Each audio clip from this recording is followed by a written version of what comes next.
Tak, vezmi si jedničku a přemístí na řád stovek. Magdo, pojď tabuli. A to nebude všechno. Vezmi si čtverku a přemístí na řád desetin.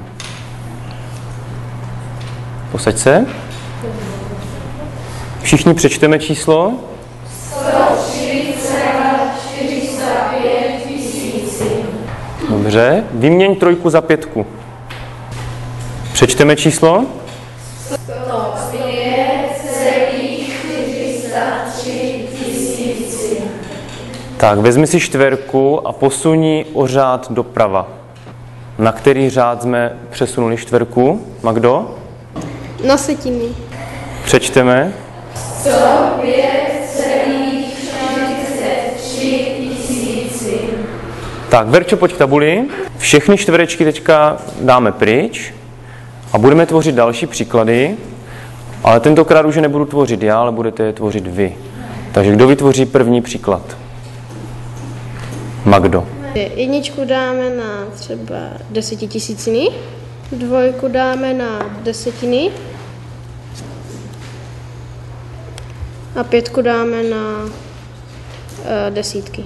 Přečte ho Verča.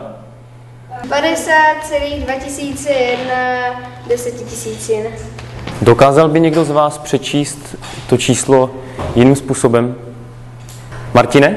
50,2 a 1 desetitisícina. Tak půjdeme dál, hned pod tabulkou máte číselnou osu.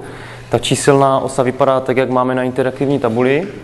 Moje první otázka u číselné osy je, čemu odpovídá jeden tenhle nejmenší dílek. Jirko. 1 tisícinu. Vezmi si 4 nové čtverečky nepopsané a napiš si na ně čísla, které máme na interaktivní tabuli.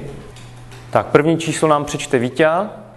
Žádná celá 779 tisíc. Druhé číslo nám přečte Kája. Žádná celá 752 tisícin. Další číslo nám přečte Anička. Žádná celá 736 tisícin.